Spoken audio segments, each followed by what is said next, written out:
to discuss about the object-oriented programming, right? So far that you people must have been studying is what we call the procedural-oriented programming. Procedural-oriented programming, like that of C programming, you must have studied in your previous semesters. That basically deals with the algorithms, with the procedures. Now, what we will be talking about is the orientation will be the object. So, to first understand what this object-oriented programming basically means, we should know what this object is. हम जिस भी चीज की programming करने जा रहे हैं, that orientation is going to be the object. Now the question comes, what this object is. Objects are something like the things that exist in the real world. We call as real life या real world entities like me, like you, like this board. These are all the objects. और हम लोग जो भी programming करेंगे वो हम लोग ऑब्जेक्ट्स को ध्यान में रखते हुए इनके इर्द गिर्द हम लोग अपनी प्रोग्रामिंग करेंगे. ठीक है.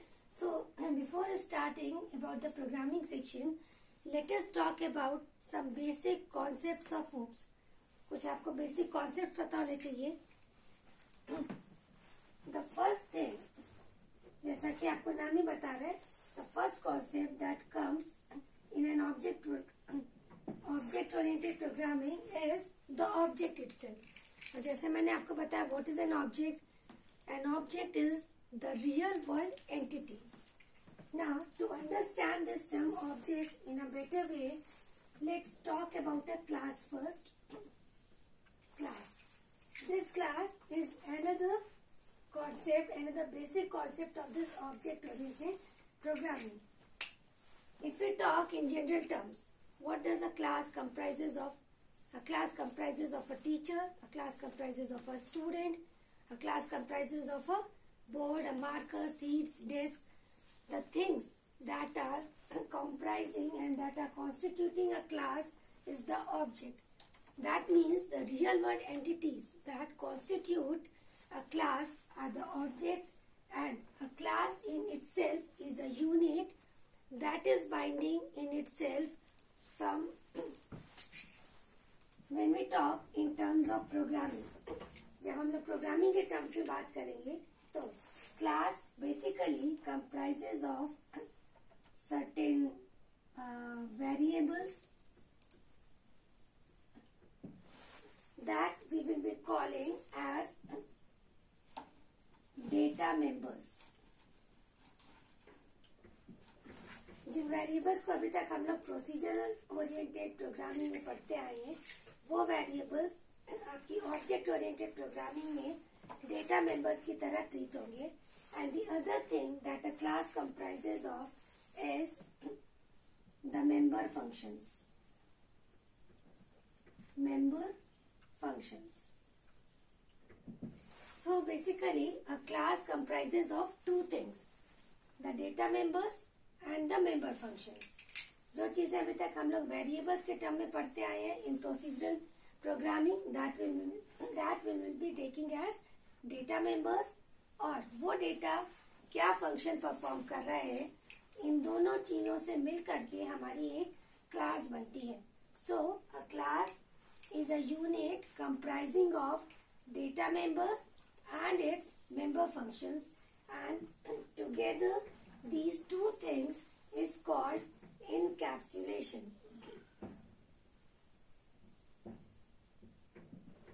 Encapsulation is derived from the word capsule. जैसे एक कैप्सूल होती है, in the same fashion this encapsulation is comprising of the data members and the member functions together into one unit, and that unit is called the class.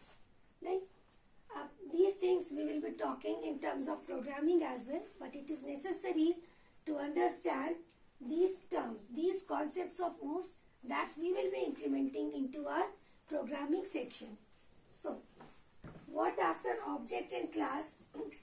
What after object and class? We have talked about a class that is comprising of certain data members and its member functions.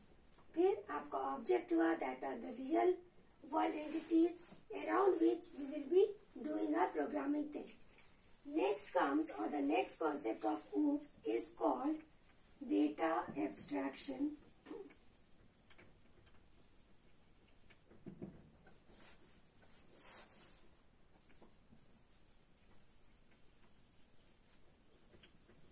Polymorphism, and then comes the concept of inheritance. Since this programming revolves around the objects, so anything that we can think of in real world can be programmed into a system. Keep in mind, anything around us that we can think of into real world can be implemented or can be programmed into a system, whether it be an object or a class. Next is data abstraction, right? We'll be discussing these topics one by one, but just to give you a brief review, let us understand the terms abstraction, polymorphism and inheritance, which are the basic concepts of OOPS. Data abstraction refers to showing the user or the customer only the essential things, leaving behind the unnecessary details.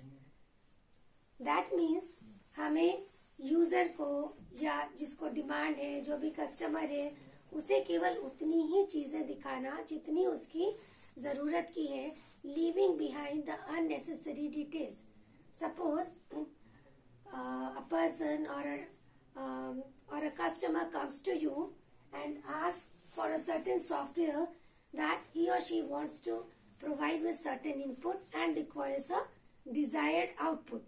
So for that thing, what we will be giving is only that particular structure, and we will hide behind the coding section from the customer. Is that clear? I suppose it should be clear. Data abstraction refers to showing only the essential features, leaving behind the unnecessary details. Right? Polymorphism. Poly means many and morphism means forms. An object or a function that shows different forms in different environments. For example, if I talk about walking, walk. To walk is a simple word. If we talk about humans, humans walk. If we talk about birds, birds fly. If we talk about aquatic animals, they swim. So a same function that is behaving in different forms in different environments refers to the term polymorphism. And when we will be talking in terms of programming, this polymorphism will again be categorized into two things. That will be your operator overloading and function overloading. We will be talking these terms one by one. Not the last, but one of the other major concept of OOPS is inheritance. As I told you before, that anything that is existing in real life can be implemented through programming in OOPS. So same is the concept with inheritance. Inheritance का मतलब होता है किसी की characteristic को अपने अंदर adapt करना. Like the characteristics of a great grandfather is adapted by grandfather. The characteristics of grandfather comes into father. The properties of father is adapted by his child. So in the same fashion, since we all are behaving as an objects, in the same fashion, this inheritance also comes into picture when we talk about orientation through objects. So let us start. Objects is simply the term real life entity. Let us start with the thing class. Class मैंने आपको बताया. Now, when we will be considering this class through programming section, then this class is to be represented through a keyword called class, and then we will be providing a name to the class. We will be making a body of the class, and a class will always be terminated by a semicolon. What comes inside the body of the class are these two things that I mentioned here, data members and member functions. So in terms of programming, these data members are nothing but the variable parts. Suppose if I write int a, b. So these a and b are now the data members of the class named whatever name we provide to the class, say a. So now small a and small b are now the data members of the class named a. What else a class comprises of is the member function. Member function or any other operation or method, say int add. Here this add represents a function that is termed to be a member function of the class named a. Now this class is always to be terminated through a semicolon. Now who will be the users of this class? या ये class who will be accessing this data members and member functions? Those will be the objects. That means we, जो भी हमने class बनाई है उसको use कौन करेगा, एक्सेस कौन करेगा, उस क्लास के objects.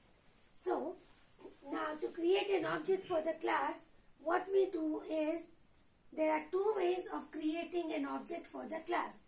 Either before putting a semicolon or before terminating a class, whatsoever we write, suppose if I write OB and we put a semicolon, this means that this OB is an object of the class named A, and this object OB will be accessing the data members and the member functions of the class.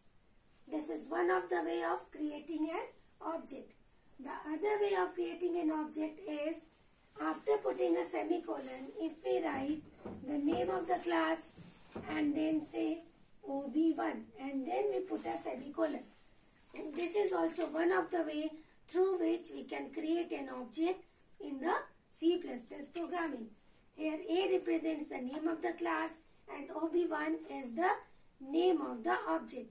Now these two objects, say OB and OB1, are the two objects now that can access the data members and the member functions of the class A. And how this object will be accessing, that will be through a dot operator, like say OB dot A equals to 2. OB dot A equals to 2. This means that this is an object OB of the class A that is now able to access the data member of the class A. We are providing a value 2 to the object. In the same fashion, this OB1 dot add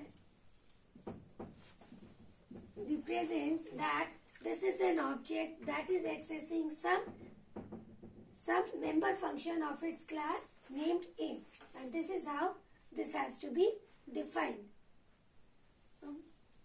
Okay. Next, anything that we will be implementing through program in object-oriented programming has to be taken into consideration while thinking of the objects around us. Like if I say, suppose I am a class and I have my own members that I want to keep restricted to myself. मेरे अंदर कुछ properties हैं, कुछ functions हैं, कुछ members हैं जिनको मैं चाहती हूँ कि मेरे तक ही रेस्ट्रिक्टेड रहे, कोई और किसी और क्लास का कोई मेंबर मुझे एक्सेस ना कर पाए. तो this is the general scenario that happens in the real world as well. There are some of the things that we have with us in personal. There are some of the things with us that we want to share in public.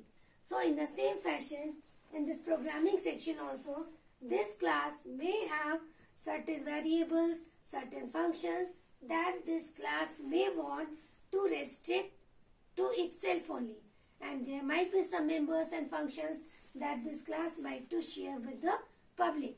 So there is a privilege for making the members of the class to be public or to be private as well as protected. So we'll be continuing this in the next class. For any queries, you can post your queries in the comment section or can mail me at shan.ftm@gmail.com. Thank you.